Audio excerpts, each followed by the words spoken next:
Okay, purihin po ang Panginoon. Ating bubuksan ang ating Biblia sa aklat po ng Genesis, chapter 1, from verses 27 to 28.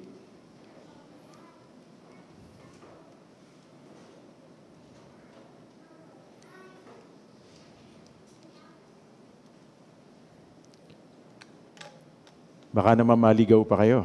Genesis chapter 1 na yan. Basahin po natin mula sa wikang Pilipino. Kaya nilikha ng Diyos ang tao, lalaki at babae, ayon sa wangis niya. Binasbasan niya sila at sinabi, magpakarami kayo para mangalat ang mga lahi ninyo at mamahala sa buong mundo. At pamahalaan ninyo ang lahat ng hayop. Pagpalain po ng Diyos ang pagbabasa ng kanyang salita, tayo po ngayon ay sama-samang manalangin. Pinupuri, dinadakila, sinasamba, at pinararangalan po namin ang inyong pangalan, aming Diyos, sa umagang ito. Maraming salamat sa pribileyo na kami ay tinipon ninyo at binigyan ng pagkakataong magkasama-sama upang sa inyo'y sumamba sa Espiritu at katotohanan. Maraming salamat sa bawat tao na nandito kasama po namin, sa bawat mag-asawa, sa bawat pamilya, sa bawat Panginoon kapatiran, maging sila nakasama namin online. Ano man ang kanilang kadahilanan kung bakit hanggang ngayon ay hindi po sila nakadadalo. Kayo rin po ang Diyos na kumatag po sa kanila. At bigyan nyo rin po sila ng pagkakataon na makasama po namin physically, Panginoon, na sa ganon ang biyaya ng inyong pagpapala at presensya ay madama rin po ng bawat isa.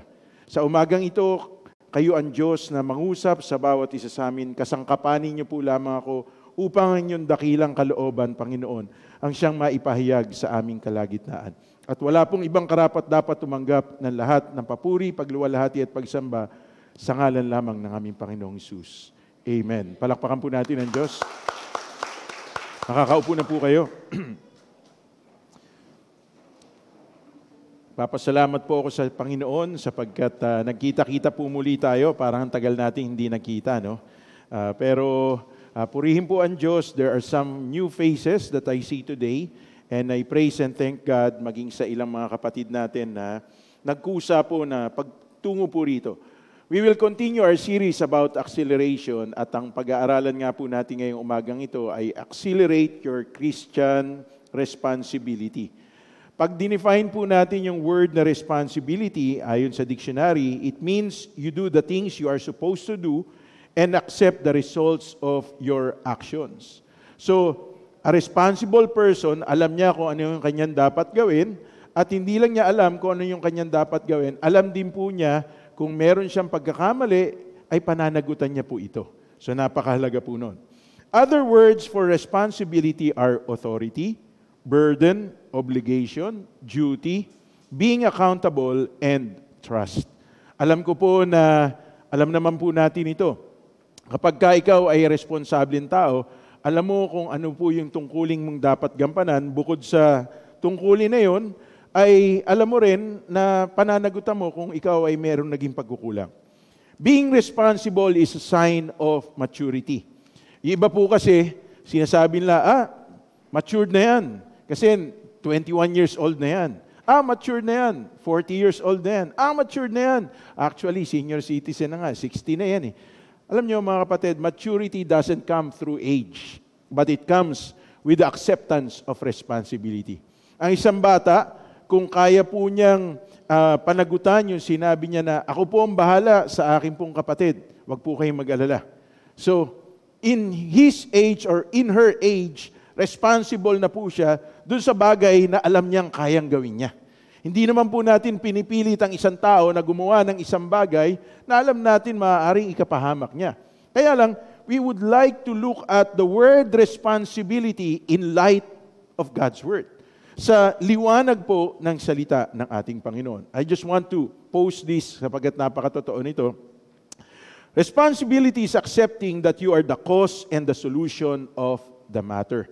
Meaning to say, ikaw ay maaaring solusyon sa isang pangyayari o maaaring ikaw din ang dahilan kung bakit nangyari yun. So, ang isang tao na responsable, he doesn't or she doesn't make excuses. But she is willing to accept kung ano man po yung ginawa niya and to be answerable to his or her decision making. iilan lang po sa mundong ito ang meron pong responsableng kaisipan o responsableng attitude sa kanilang pamumuhay. Ang totoo, sa salita ng Panginoon, ipinakikita sa atin na ang bawat isa po sa atin ay dapat maging responsible individuals. Kasi hindi kalooban ng Diyos na ang tao po ay hindi marunong umako ng nagawa po niyang pagkukulang o pagkakamali. Pansinin po natin. Kaya nga po, sa book of Genesis, makikita po natin at doon natin binasa kung paanong ang Diyos matapos salangin ang lalaki at babae, binigyan niya kagad ng responsibility. Binigyan niya po tayo kagad ng tungkulin. Mind you, marahil kaya siguro binigay ng Diyos yun kay Adan at saka kay Eva, sapagkat hindi naman sila baby nung likain sila ng Diyos. They were already adult. Kaya inutusan sila kagad ng Panginoon. Kaya lang dapat makita natin, we are the cause or we are the answer to any problem. Pangalawa, sabi ni Abraham Lincoln, you cannot escape the responsibility of tomorrow by evading it today. Okay, ito yun ba nangyayari? Nagbabagong sound natin. Okay? Sabi, you cannot escape the responsibility of tomorrow by evading it today. Ibig sabihin, yung actions natin today, yun ang magiging dahilan kung ano po yung magiging kinabukasan natin. So, kung atin pong tatakasan ng kinabukasan, dapat ngayon pa lang ayusin na po natin ang ating pamumuhay. Hindi kasi tayo pwede na maging successful in the future kung hindi tayo naging mabuting mag-aaral ngayong panahon po na to. Hindi tayo pwedeng makapunta doon sa pinangarap natin lugar kung ngayong kinalalagyan po natin dito ay hindi po tayo namumuhay ng may buong kaisan. So it has to be like this. Kinakailangan matutunan po natin na tanawin ang kinabukasan at ipinamumuhay na po natin yon ngayon. Parang ganito yan eh. One time, si Mr. Walter, ang sabi po niya ay, dali niyo ako doon sa lupain ko sa Florida. At nagpunta po siya doon sa Florida. At umupo lang po siya, dala-dala niya po yung kanyang picnic chair. At pagkatapos, mga ilang oras po siya naroon, tinawag po niya yung kanyang secretary. At ang sabi niya doon sa kanyang secretary, magpatawag ka ng meeting pagbalik natin sa opisina at meron akong ipagagawa. Dito sa lupain kong to, ipagagawa ko ang isang napakalaking theme park na magiging dahilan para ang lahat ng tao sa buong mundo ay pumunta rito. Matanda na po si Walter. At sa kanyang katandaan, sabi ng kanyang secretary, medyo nag-uulyanin na si Mr. Walter, sabi niya gano'n. Pero ganun pa man, dahil siya yung may-ari ng kumpanya, so pagbalik nila ng opisina, pinatawag po lahat ng mga executives, engineers, architects, at nung nakaupo si Mr. Walter, sabi niya, magtatayo tayo ng isang theme park na pupuntahan ng lahat ng tao sa buong mundo. Sabi nila, anong klaseng theme park po yun? Sabi niya, ang ipapangalan natin doon ay Disneyland. Sabi niya gano'n. Nung nagkaroon po ng inauguration yung Disneyland, namatay na po si Walter. Yun ang kanyang pangalan Walt Disney. Yun ang nickname po niya. So, nung magsasalita po yung mayor, ang sabi ng mayor, sayang sapagkat hindi nakita ni Mr. Walter Disney itong kanyang ipinangarap na maitayo sa kanyang lupain. Tumayo po yung misis pagkatapos magsalita nung mayor. Sabi niya, mawalang galang na po, mayor. Ang totoo, nakita po ng asawa ko to bago nyo pa makita ang lahat ng naririto. Sapagkat in the spirit, na-envision niya na yung bagay na gusto niyang mangyari. Kaya lang, he is not capable of doing it by himself. There has to be a group of people who would work together hand in hand in order for the vision to come into fruition. At ganun po ang nangyari. Kaya pinatawag po niya lahat ng executives, pinatawag po niya lahat ng architects, engineers na meron po ang kanilang kumpanya. At sa ngayon po ay hindi lang po nasa Orlando, Florida ang Walt Disney. Meron din po sa California, meron din po sa Tokyo, meron din po sa Hong Kong, meron din po sa England. Ibig sabihin, yung vision niya po na yun, because he was responsible dun sa kanyang nakita, ito po ay lumaganap. I would like to challenge every one of you today. Because during the time of creation, God has given mankind the great mission. And what was that great mission? Ang sabi ng Genesis 1:27-28, kaya nilikha ng Diyos ang tao, lalaki at babae, ayon sa wangis niya. Binasbasan niya sila at sinabi, magpakarami kayo para mangalat ang mga lahi ninyo at mamahala sa buong mundo at pamahalaan ninyo ang lahat ng hayop. At ganoon na nga po ang nangyari. Okay? Dumami ang tao. Kung naniniwala tayo bilang mga mananampalataya sa sinasabi na salita ng Panginoon, sa katauhan po ni Adan at Eva, lumaganap ang lahat po ng tao sa buong mundo. At kaya po narito po tayo. And to date, there are more than 8 billion people on planet Earth. So imagine, nagsimula kay Adan at kay Eva at nangyari po yun. Pero dumating po ang kalaban. Tinukso si Eva at natukso ni Eva si Adan. At doon po nakapasok ang kasalanan. Doon nabali ang plano ng Diyos dahil sa ginawa pong disobedience ni Adan at ni Eva. Kaya hanggang sa panahon po nating ito, yung mission ng Diyos, okay, ay pilit na ninanakaw ng kalaban. Pansinin po natin yung sabi ng verse 28, binasbasan niya sila. Sino ang binasbasan ng Diyos? Yung lalaki at yung babae. Tandaan po natin ito. Ang binabasbasan ng Diyos ay ang pagsasama lamang ng lalaki at babae. Never na pwedeng basbasan ng Diyos ang pagsasama ng lalaki at babae. Never in the history of mankind that God bless the union of a man and a woman and a woman. Of course, mahal po natin yung lahat po ng members ng LGBTQ community, and that's the reason why we should share to them the original plan, the original purpose of God according to the Bible. So if they want to receive blessing that comes from God, they should go back to the original design and purpose of God, katulad ng sinasabi ng salita ng Panginoon. At dito nga po ang dahilan na nakita rin po natin na ang kalaban po ay gumawa ng paraan para nakawin, para sirain, para ang gawa ng Diyos sa buhay ng tao ay hindi magtagumpay. Pero alam naman po natin, walang bagay na sinimulan ng Diyos na hindi po niya tatapusin. Nang ibig ko po sabihin, tapat ang Diyos, ang sinimulan niya sa buhay ng tao, tutuparin po niya. Kaya anong nangyari po? In Genesis chapter 3, pinangako ng Panginoon na magpapadala po siya ng binhi ng babae na siyang aapak sa ulo po ng ahas upang ang tao po ay magkaroon ng kaligtasan. At dumating nga po ang ating Panginoong Jesucristo. Alam po natin ang sinasabi ng salita ng Panginoon. Sa John chapter 1, verse 14, and the Word became flesh and dwelt among us. So, dahil ang Panginoong Jesucristo ay pumaba rito sa lupa, nagkatawan tao at namuhay ng kasama ng bawat isa po sa atin. Siya lamang ang tanging handog, tanging alay na maaaring makapag-alis ng kasalanan ng tao sa harapan ng Diyos.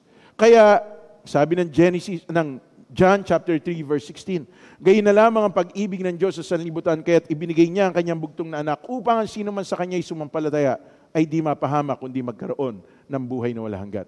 Hanggang sa alam po natin ang kwento ng ating Panginoong Jesucristo ay napako sa krus at malapit na po muling gunitain ito ng maraming tao.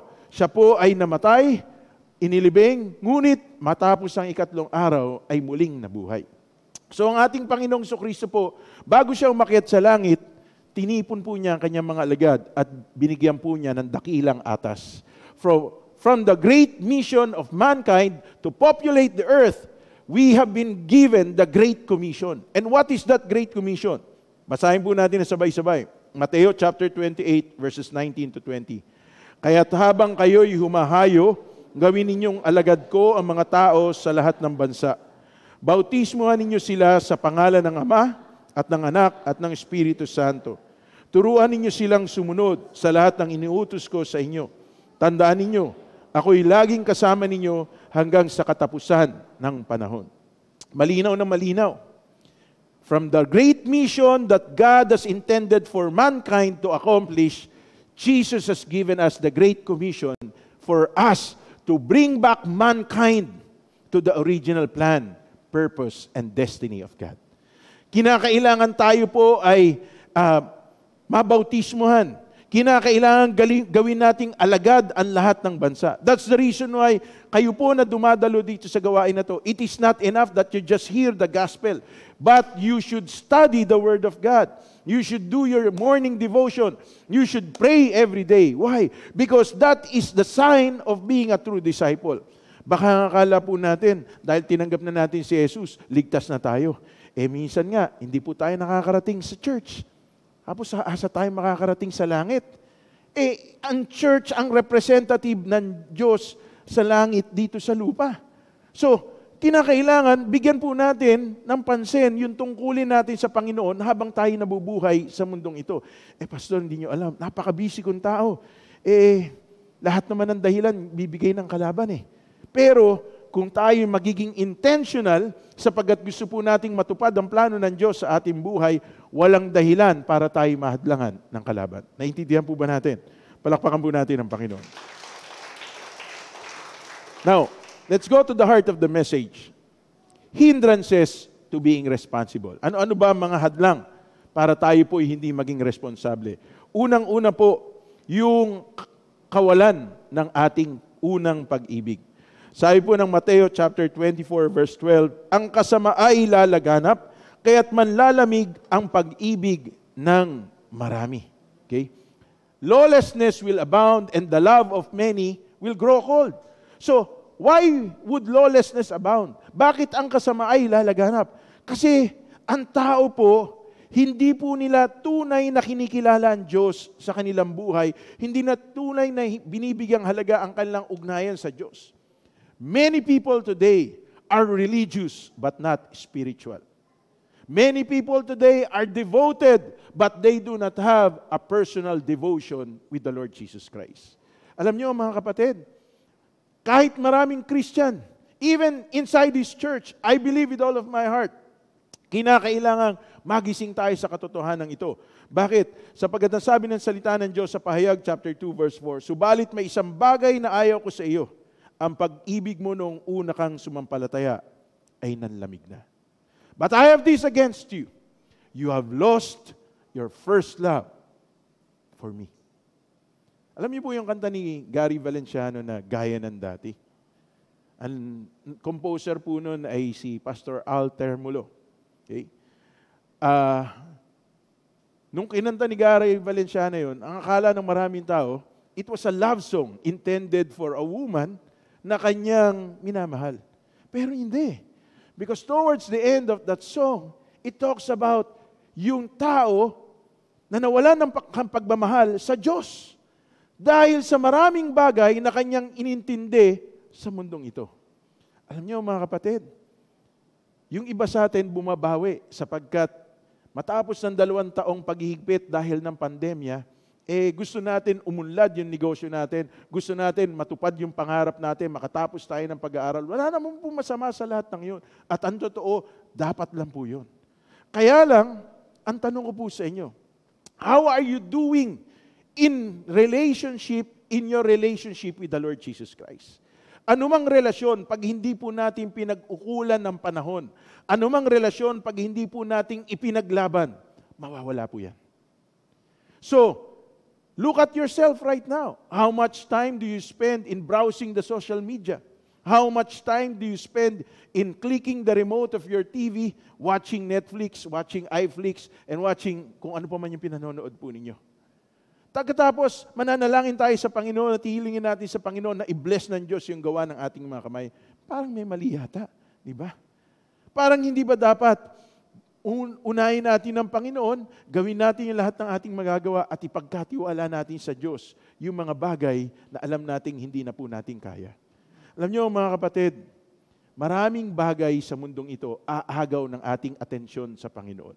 Ang totoo, baka yung ilan sa inyo, bago pa kayo pumunta rito, nag-aaway pa kayo mag-asawa. Bilisan mo nga, late na tayo eh. Diba? Ano ba? Ganyan din naman ang pagmumukha mo, humarap ka pa sa salamin, yun at yun din naman. Diba? Pwede mo na sabihin, bilisan mo na, late na tayo, di ba? Naging judgmental ka pa, humarap ka pa sa salamin, inayos mo pa yung kilay mo. Kaya, nagkakaroon tayo ng friction eh. Ang ibig ko lang sabihin, mga kapatid, let us purpose it in our heart to give priority in our relationship with God. Kasi ang totoo, unti-unti, aalisin ng kalaban ang pagmamahal natin sa Panginoon. Taas nga ang kamay ng mga may asawa dito. Okay? Yan. Yung mga may asawa, mahal nyo pa rin ba asawa nyo hanggang ngayon? O tinitiis nyo na lang? Okay? Ha? Dapat araw-araw ng buhay natin, pagningasin natin yung pagmamahal natin sa isa't isa. Pangalawa, hindrances to being responsible. Lying and deceiving spirit. Okay? Sabi ng unang Timoteo chapter 4 verses 1 and 2, maliwanag ang sinasabi ng Espiritu na sa mga huling araw ay iiwan ng ilan ng pananampalataya. Susunod sila sa mga mapanlinlang na espiritu at sa mga katuruan ng mga demonyo. Ang mga katuruang ito ay pinalalaganap ng mga taong sinungaling at may mga manhid na budi.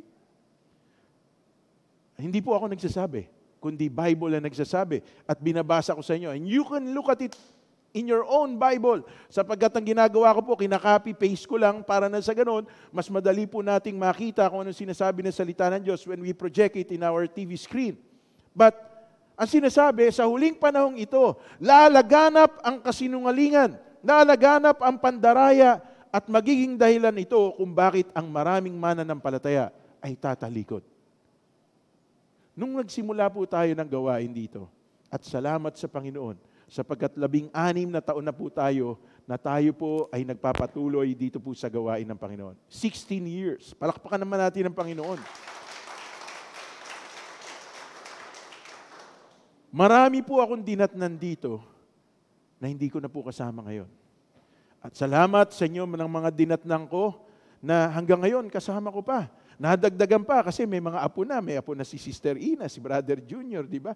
Ganon din po Sister Sally, may apo na. Si Pastor Ding, si Brother Romy, si Sister Melogen. So salamat sa inyo ng mga dinatnan ko na nanatili. Pero what happened to them na sa simula't simula pa, wala naman tayong ipinapangaral dito kundi ang salita ng Diyos. Because they believe the lies and the deceptions of the enemy. Sa paanong paraan? Look at it this way. Marami pong tao, ang gusto po nila madalas na pakapakinggan ay yung mga nakapagbibigay encouragement lang po sa kanila. Pero ayaw po nila na magsasakripisyo sila, ayaw po nila na ide-deny nila yung kanilang sarili, ayaw nila na sila ay magbibigay para sa ating Panginoon. In every relationship, there's always a sacrifice. In every relationship, you are required to give because giving is an expression of your love. In every relationship, you have to be willing to fight for your partner. So, ganun din po ang gawain ng Panginoon. Pero, meron nga po kasi tayong mga season eh. At darating ang araw, limbawa si Brother Romel, pag siya po ay nagdesisyon na mag-asawa, paano kung mapakasalan po niya, blue eyes, di ba? Foreigner. Di siyempre, either yung foreigner na yun, ang isasama niya dito sa Pilipinas, o siya ang sasama doon sa foreigner na yun. Kung napapangiti si Brother Romel. Kung blue eyes nga yung mapapangasawa niya, wag lang red eyes ha, baka mamaya may buntot pa yon. Okay? So, ano yung season na yun na sinasabi ko rito? During the season that the Lord has put you here in this church, you should be found faithful. Yung mga katuruan na meron po tayo dito, dapat ito pinamumuhay po natin. Kasi darating ang araw na magbubukas ang Panginoon ng panibagong pintuan na magiging dahilan para ang bawat isa po sa atin ay pumayagpag. Kaya lang kung tama ang pundasyon po natin sa ating pong pananampalataya sa ating Panginoon, kahit saan po tayo dali ng Panginoon, mananatili po tayong may conviction na sinusunod po natin ang Panginoon. It breaks my heart to see the young people of our church na dahil lang po sa crush nila, nawala ang kanilang pagmamahal sa Panginoon. It breaks my heart to see the professionals of our church na dahil sa kagustuhan lang nila na magkaroon ng close na kontrata, makapag-deal ng negosyo, kahit na may corruption involved, they would compromise their faith. Ito po yan eh. Ito yung sinasabi na yon. Dahil sa lalaganap ang kasamaan sa huling panahon pong ito, tatalikod sa pananampalataya ang maraming tao. And not only that, even some pastors are doing that. Bakit? Sa hirap ng buhay, mga kapatid. Ako mismo, I'll be celebrating my 20th year as a pastor this coming June. And I want you to know that, sapagkat hindi madali maging pastor. Pero sinasabi ko sa inyo, nagpapasalamat ako sa Panginoon Diyos, sapagkat simula nang ma-ordain ako bilang pastor, hanggang sa sandali pong to, there was never a time, alam ng misis ko yan, there was never a time na ako po ay nanghingi sa tao. Sapagkat ang lagi ko pong ginagawa, nananalangin ako sa Panginoon. At marami po akong patotoo. Halimbawa na lang, nung ma-quarantine ako dito, sa loob ng 10 araw, 15 araw, nandito po ako. Wala akong ginagawa kundi mag-pray, wala akong ginagawa kundi mag-worship, magbasa ng salita ng Panginoon. Who would ever imagine yung classmate ko nung high school tatawag sa akin all the way from America? At pagkatapos ko kumustahin ako sa madaling araw po yun, mga 4:00. Ayoko pa nga sagutin. Sabi ko, baka mamaya prank to eh. Kaya lang nakakatatlong tawag na. So, nung pangatlo, sinagot ko. Sabi niya, kumusta ka na? Sabi ko, mabuti naman. Ay, pinaalala ka sa akin ng Panginoon eh. Ganun ba? Di mabuti. Ay, oo, pinaalala ka sa akin ng Panginoon. Magpapadala ako sa iyo ng 1,000. Ay, di salamat. Sabi kong ganun. Eric, hindi 1,000 pesos yun ha. $1,000 yun. Lalong salamat. Sabi kong ganun. Di ba? Bakit? Wala naman akong ginagawa. Nagpe-pray lang ako na sumasamba sa Panginoon, nag-aaral ng salita ng Panginoon, pero humipo ang Panginoon ng isang tao mula sa Amerika na magpapadala ng $1,000. Na-convict pa, hindi lang $1,000 ang pinadala. $1,500. Palakpakan naman natin ang Panginoon. That was in the year 2021. But there was never a time na humingi ako. Kasi sa inyo mismo na narito, maging kayo nakasama ko online. Was there ever a time na nagsabi ako sa inyo ng pangangailangan ko? No. Sa Diyos ako nagsasabi. At bilang proof ng kabutihan ng Panginoon, yun ang palagi kong pinangahawakan every time na may tukson darating sa aking buhay. Every time na mayroon pong battle na darating sa aking buhay. Every time na may pangangailangan, I would always look at the faithfulness of God in my life, in my family, and in this ministry na tayo itong gawain na to na hindi po tayo nagsulisit sa sino mang politiko. Akala nga nung iba, kaya tayo may magandang church sapagkat konektado ko sa ating mahal na gobernador. Pero hindi. Salamat talaga sa Panginoon sapagkat naitayo itong church natin in the year 2016. Nakunik ako kay Gob in the year 2020. So wala po. Di ba? Pero ito po ang katotohanan. Our faith will be tested. Why? Sapagkat bilang pagpapatunay ng ating ugnayan sa Diyos, liligligin tayo ni Satanas. And ang tanong, anong pundasyon ng inyong pananampalataya meron kayo na handa niyong ipaglaban for the sake of your relationship with God?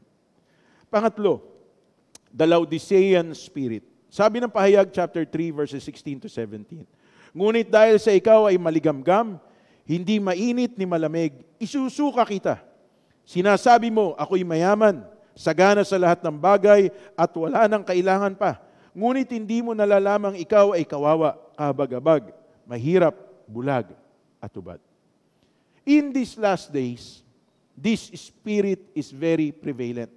If you would read the book of Revelation, there are 7 churches that the Lord Jesus Christ addressed the angel to speak. And the Laodicean church is the last of the 7 churches. Yung Laodicean church, sagana siya sa lahat ng bagay. Katulad ng panahon po natin ngayon. Just unlike the early church na kung saan inuusig sila sa kanilang pananampalataya, unlike even in the early centuries na kung saan si Martin Luther ipinaglaban ang kanyang thesis kaya nagkaroon ng Protestantism, unlike nung mga early 20th century na mahirap mangaral ng salita ng Panginoon, pero sa panahon po natin ngayon, it's very convenient. Okay? Imagine, nananambahan tayo sa isang lugar na very comfortable, air condition, kulang na lang ang kama, parang makatulog kayo na mahimbing, di ba? Pero pwede kayo matulog, basta nakadilat yung mata. Okay? So the Laodicean church, ang akala nila, naglilingkod sila sa Panginoon. Ang akala nila, sila ay spiritual, pero ang totoo hindi. Sapagkat they became complacent in their relationship with God. Paano complacent? Okay lang, hindi naman ako attend ngayon. Mag-online na lang ako. Kaya habang nagluluto, nagkakaliskis ng isda, nakikinig ngayon, tamaan, bato-bato sa langit, ang tamaan, magbago. Umattend na kayo. Diba? O di kaya naman, okay naman. hindi naman ako maka-attend, pero naglalaba ako kasi kailangan ng anak ko yung uniform bukas. Teka muna, mga kapatid, ano ba ang priority natin? Lahat tayo, kung totoong may pananampalataya sa ating Panginoon, kinakailangan maging responsable tayo sa relationship natin sa Panginoon. Alam nyo, maraming kabataan ngayon, ayon sa statistics, okay, wala na lang po akong time para i-post po yan. Dito sa Pilipinas, during the pandemic, there was a raise in the number of young people getting pregnant. And it started in the age of 9. Very prevalent po yan.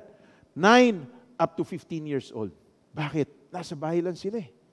Tapos, meron silang pagkakataon lumabas, makipagkita sa sobrang kasabikan, may nangyayari sa kanila. Pero yung iba, involves the church. Yung iba, sila po ay naglilingkod pa sa Panginoon. Now, how does the Laodicean spirit influence them? Sa pamamagitan po ng pag-aakala na okay lang sa Diyos. Basta ang mahalaga, humihingi ka ng tawad sa Panginoon. Hindi po. Alam nyo, the Laodicean city, okay, they formed an aqueduct. Okay, nakarating po kami sa Israel doon. Okay, meron pong, pag sinabing aqueduct, kasi sa Israel, ang tubig po napakahirap. So ang ginagawa po nila, gumagawa po sila ng kanal, daluyan ng tubig. Pagdating sa Laodicean city, nung tubig po na yon, hindi na siya malamig, hindi na rin siya mainit. Maligamgam na po siya. Kaya yung sinabi ng Panginoon sa pamamagitan ng kanyang anghel, dahil hindi ka mainit, hindi ka malamig, isusuka kita. It talks about the relationship of every believer sa Diyos. Mas mabuti pa sana kung talagang nag-backslide ka eh. Kasi alam ng Panginoon na tumalikod ka sa Kanya. Pero yung you are just here and you are pretending na spiritual ka, pero ang totoo habang nandito ka, wala yung isip mo sa sinasabi at pinag-aaralan ng salita ng Panginoon. Alam niyo mga kapatid, part of being responsible is being true to yourself. Yung totoo ka sa sarili mo. Ako'y nagpapasalamat sa Panginoon because there are people who are texting me, sending messages to me, Pastor, pag-pray niyo naman ako.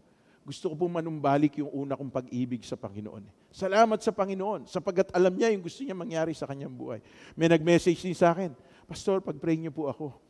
Pag natuloy po itong programa na to, pinapangako ko po, yung 20% ng kikitain ko po, ibibigay ko sa church, sa loob-loob ko. Dapat ngayon pa lang nagbigay ka na. Hindi yung pag natuloy. Kasi mga kapatid, walang bagay na dapat ibigay natin sa Panginoon na ikakalugi natin. Lahat ng ibinibigay po natin sa Panginoon, hindi papayag ang Diyos na ito'y hindi ibalik sa atin. Anong sabi ng Lucas chapter 6 verse 38? Ibigay mo at ibabalik to sa iyo ng hustong takal, siksik, liglig at umaapaw.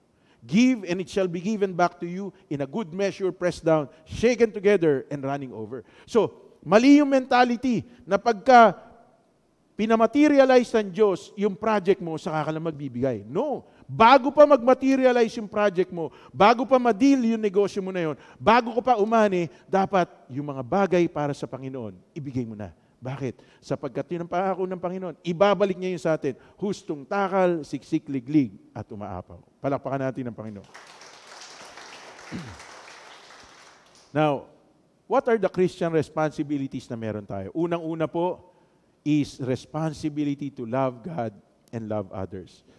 Sabi ng Mateo chapter 22 verses 37 to 39, sumagot si Jesus, ibigin mo ang Panginoon mong Diyos ng buong puso, ng buong kaluluwa, at ng buong pag-iisip. Ito ang pinakamahalagang utos. Ito naman ang pangalawa, ibigin mo ang iyong kapwa gaya ng pag-ibig mo sa iyong sarili. All the commandments is summed up into two. It is loving God and loving people just as how we love ourselves.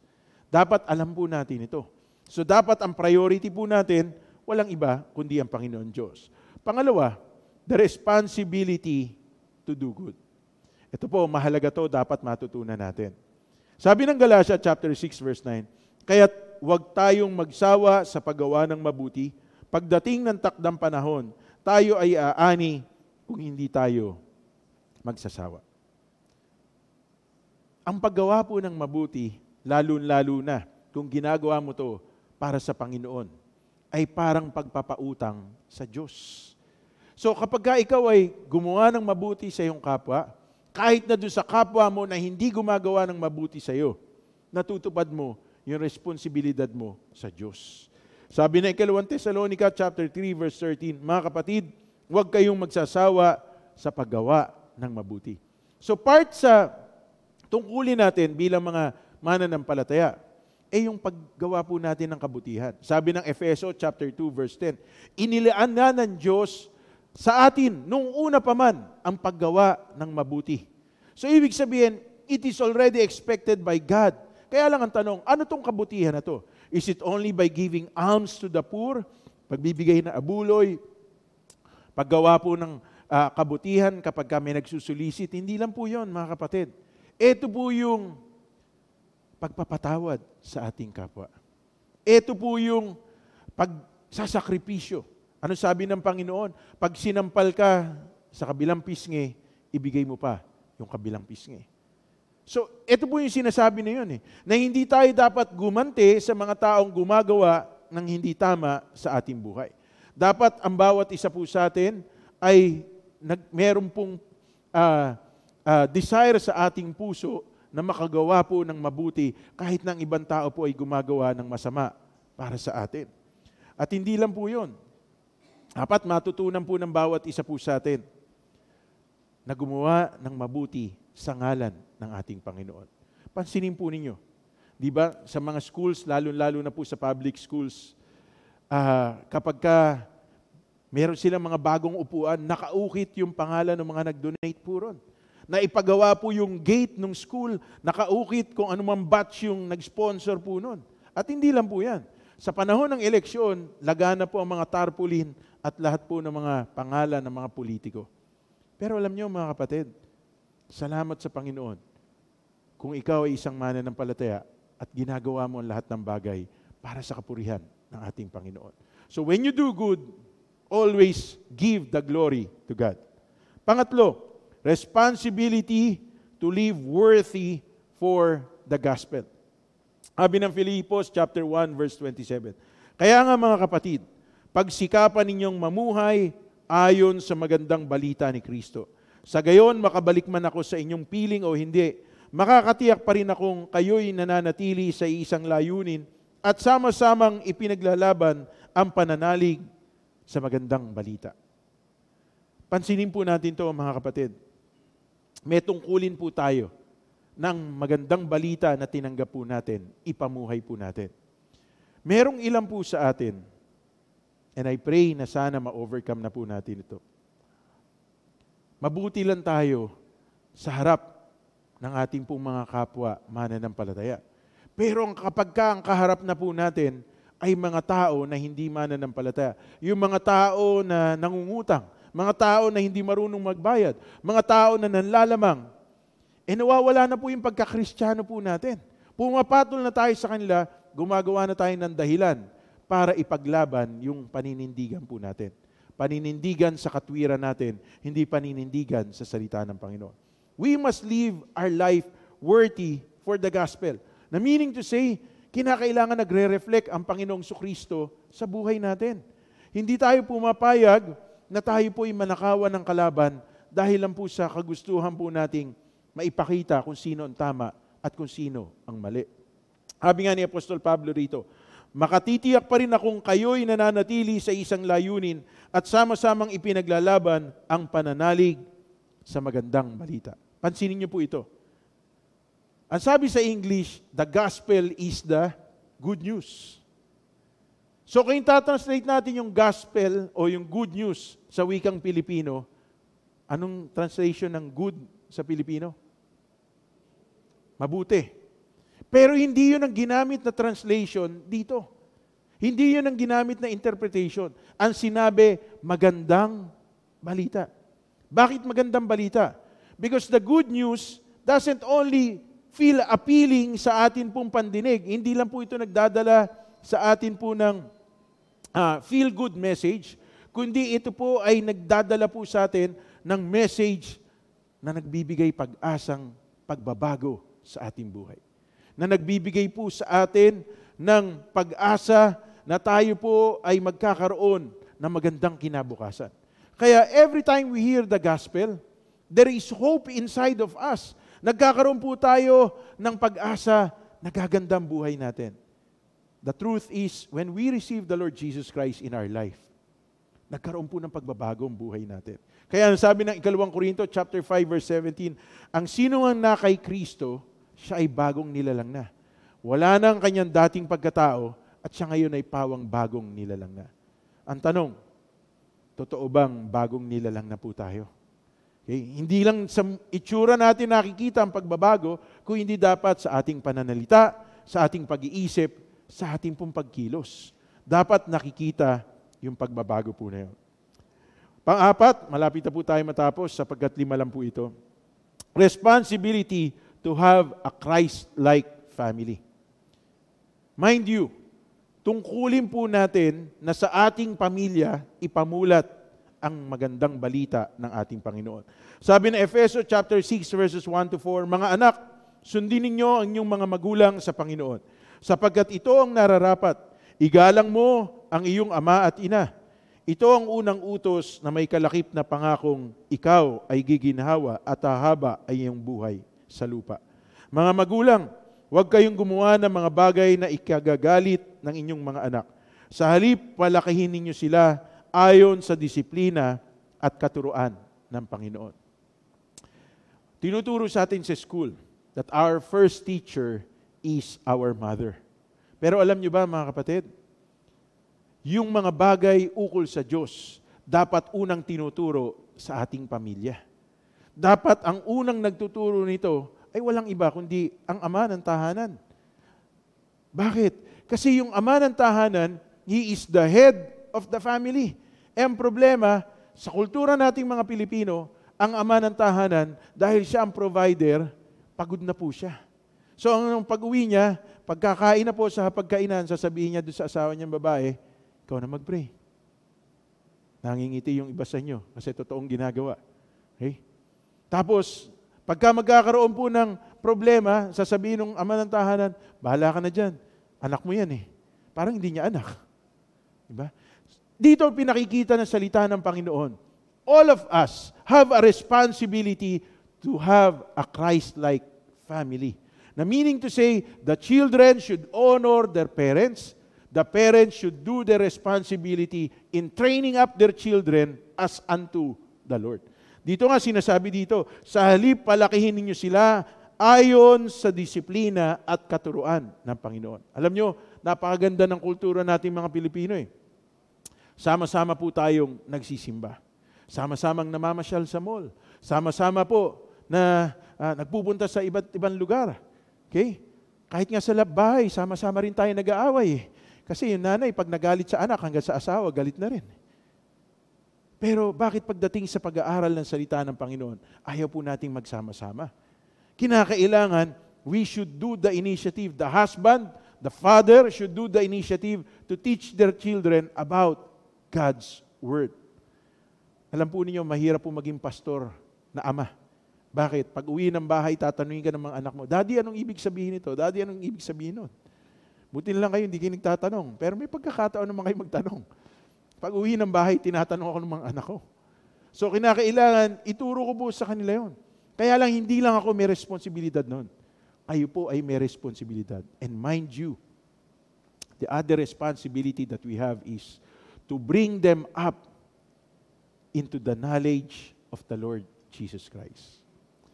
Ang problema, dahil sa technology na meron po tayo ngayon, sa kagustuhan po nating magawa yung bagay na gusto nating gawin, ibibigay natin yung cellphone natin sa anak natin, papapanoorin natin sila ng TV habang ginagawa natin yung ginagawa po natin. Pero ang hindi natin nalalaman, lumalaki yung mga anak natin na meron silang impluensyang nakukuha mula sa kanilang pinanonood. Sa mga kaklase nga lang nila eh, meron silang impluensya na nakukuha. Eh di lalo na po yung oras ang ginugugol po nila for the sake na tumahimik lang yung ating pamumuhay. So, we have the responsibility. Yung iba sa atin, tuwan-tuwa pa. kapag nakakapanood po sila at pagkatapos ginagaya nila yung sayaw nung pinapanood po nila. Sooner or later, magpapakulay na rin po ng buhok yan, katulad nung pinanonood nila kapag katanghalin tapat. Magsusuot na rin po ng short yan na napakaiksi kahit kalalaking tao. Bakit? Pinayagan mo manood eh. Kasi ikaw, busy ka sa mga bagay na ginagawa mo. Eh hindi. You have the responsibility. Ako po, sinasabihan ko yung misis ko eh.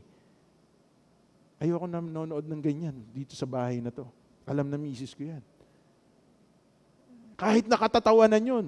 Yun nga ang problema eh. Natatawa tayo sa mga joke pag ino-okray ang ibang tao, pero hindi tayo natatawa pag mga bagay na pinag-uusapan po natin ay mga bagay na nakakatawa lang.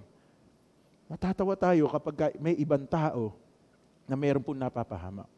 Alam niyo mga kapatid, responsibility natin. Turuan natin sila ng mga bagay ukol sa Diyos. From the time of the pandemic hanggang ngayon, every night nagre-recite yung mga anak ko po ng 18 verses na. Ang uling verse na kanilang nire-recite ay Jeremiah 29:11. Alam mo ba yan? Okay? So, dapat alam po natin yan. Sisimulan po yan sa Psalm 91, buong chapter ng 91. Psalm 23, ire-recite po nila. Psalm 117, dire-diretso po yan hanggang sa Jeremiah 29:11. Bakit? Kasi minumulat ko po sila doon sa mga ganong katuroan. May responsibility po ang bawat isa po sa atin. Yung mga apo ninyo, kaysa kung anong mga pinadidinig nyo mga tugtugin dyan, okay, padinig nyo sa kanila mga awiting makalangit. Kayo mismo, kinakailangan maawit kayo ng mga awiting makalangit eh. Ang problema, mga inaawit nyo, mga love song. Broken-hearted na nga kayo, inaalagaan nyo pa yung broken-heartedness na meron kayo. Eh dapat umawit kayo ng mga awiting nakapagbibigay kaluguran sa Panginoon. Panglima at panghuli, responsibility to your local church. Sabi ng unang Tesalonica chapter 5 verses 12 to 13, mga kapatid, ipinapakiusap namin na igalang ninyo ang mga nagpapakahirap sa pamamahala at pagtuturo sa inyo, alang-alang sa Panginoon. Pag-ukulan ninyo sila ng lubos na paggalang at pag-ibig dahil sa kanilang gawain. Mamuhay kayo ng mapayapa. Alam niyo mga kapatid, hindi po lahat ng naglilingkod sa Panginoon, naglilingkod ng may buong katapatan. Pero kapag nakakita kayo ng mga naglilingkod sa Diyos, ng naglilingkod ng may katapatan, igalang po natin sila. At totoo, sinasabi ng Bible, give them double honor. And the word honor came from the word honorarium, na ibig sabihin, give them double pay, give them double respect. And I'm not asking you to pay me double, but what I'm asking you is, you give me double respect. Hindi lang ako, kundi ganun din si Pastor Ding, nakasama kong naglilingkod sa Panginoon. Bakit? Because when you do that, you give glory to God. Pag ginawa po natin yun, ang problema po, marami pong tao ngayon, hindi po nila binibigyan pansin ang mga naglilingkod sa Panginoon. Kaya, tingnan po ninyo, pag pumirma kayo ng application, pag pumirma kayo ng anumang patungkol at meron po doon occupation, wala kayong makikita ron na occupation bilang pastor eh. Wala kayong makikita ron na sa others palagi yon. At ang ilalagay doon, others, susulat, pastor. Pero yun lahat ng mga degree holder, mga nauna na po yun lahat doon. Pero ang pastor, wala. Kaya lang ang tanong, saan ba humuhugot ng lakas ng kalooban ang mga abogado, ang mga engineers, ang mga arkitekto, ang mga doktor? Saan sila humuhugot?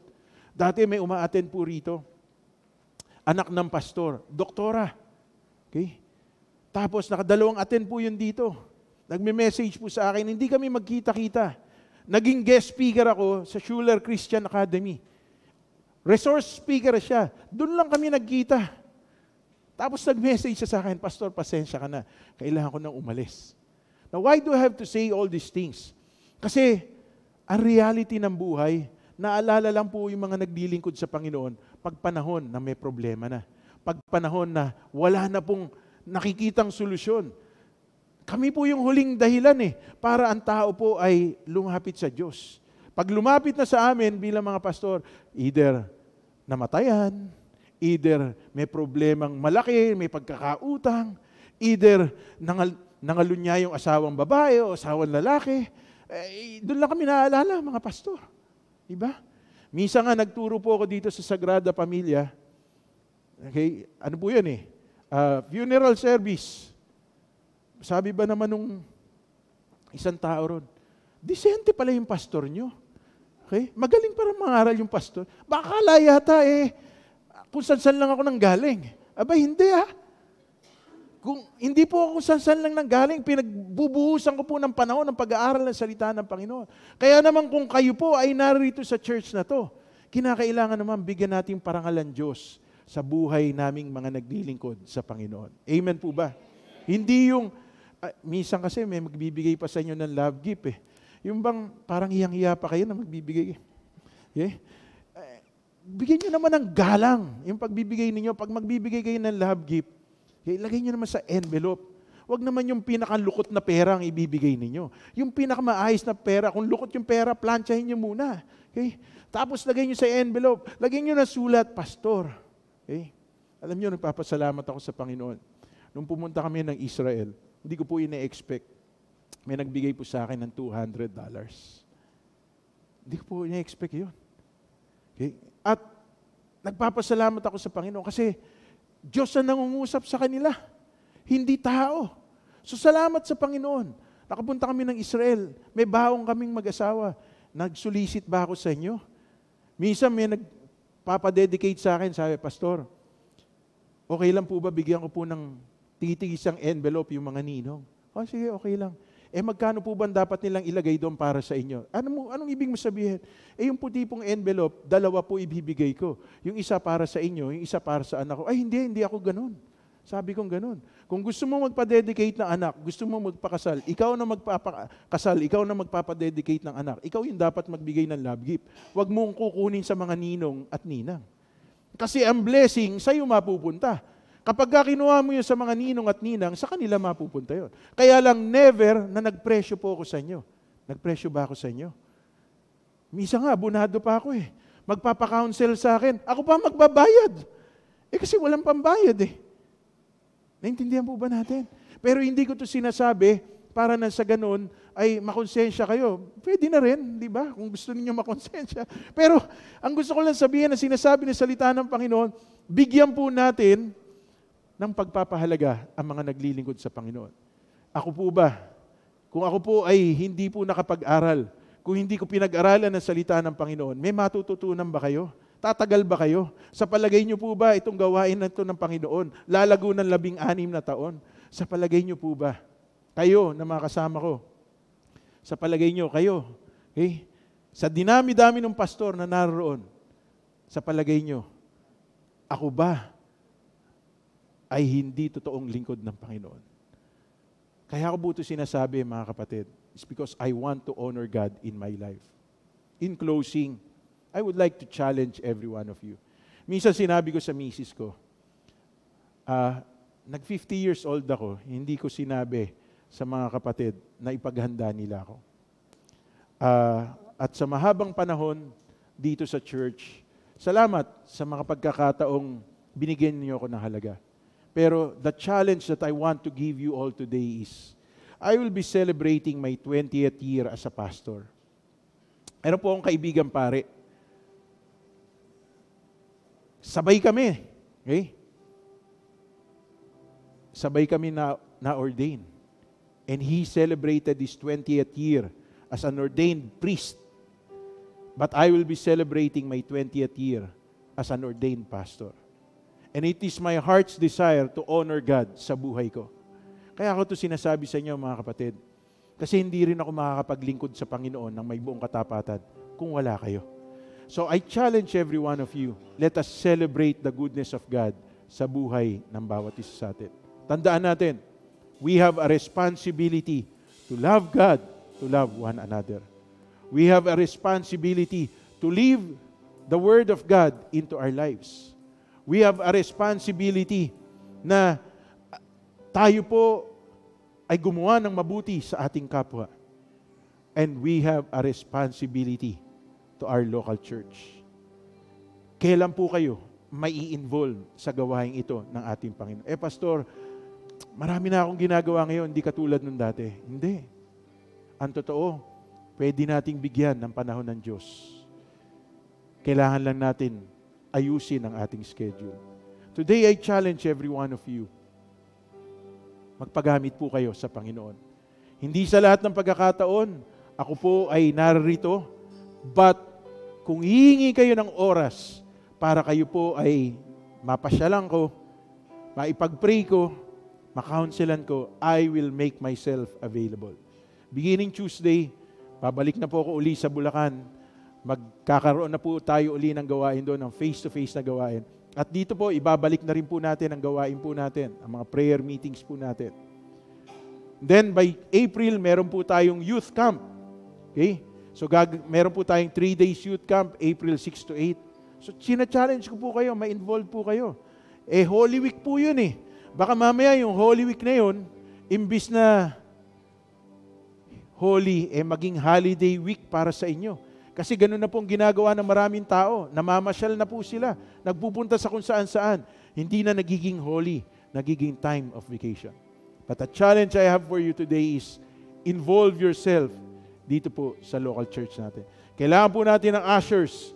Kailangan po natin ng mga facilitators para hindi lang po paulit-ulit kung sino po yung nagbabasa ng salita ng Panginoon. Lahat naman kayo may kakayanang magbasa ng salita ng Panginoon. Lahat kayo may kakayanang manalangin. Lahat po tayo may kakayanang maglingkod sa Panginoon. Amen po ba? Tayo po lahat ay tumayo. Manalangin po tayo. Dakilang Diyos, maraming salamat ngayong umaga pong ito. Ang bawat isa po sa amin ay may responsibilidad na humayo, ipalaganap ang mabuting balita, magpabautismo sa ngalan ng Ama, ng Anak at ng Espiritu Santo, at gawing alagad ang lahat ng bansa. Paano mangyayari yan, Panginoon? Kung dito sa local church na kinabibilangan po namin, hindi po naming magawang i-involve ang aming sarili. Hindi kami maging responsable na ipagamit ang karunungan, katalinuhan, at lahat ng pinagkatiwala niyo po sa amin.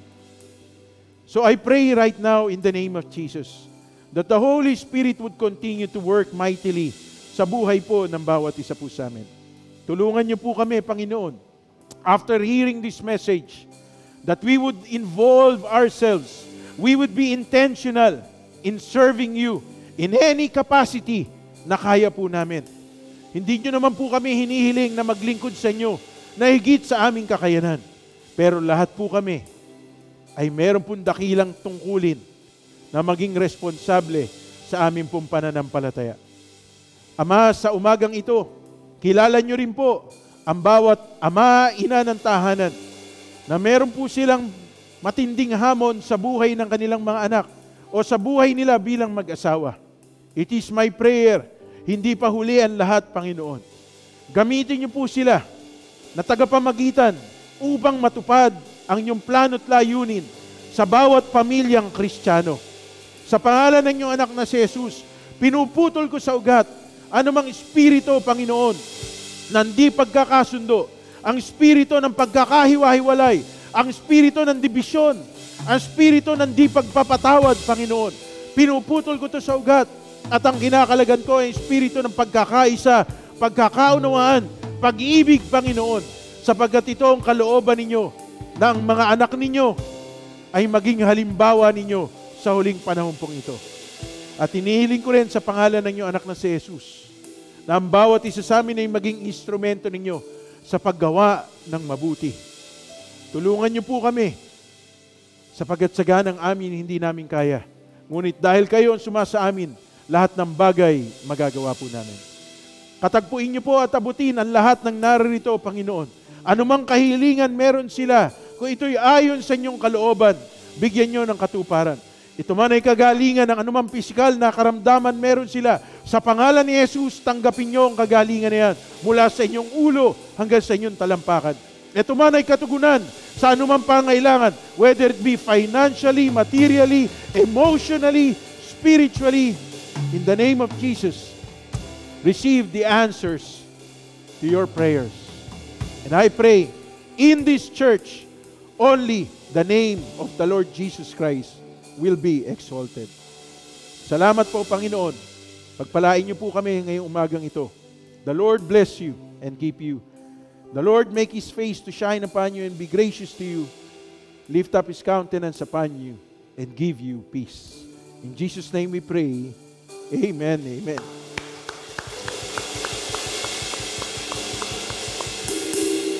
Maraming salamat po for joining us online. Samahan niyo po kami muli sa susunod na linggo sa ating pong pagpapatuloy sa pag-aaral ng salita ng Diyos at sa ating pananambahan.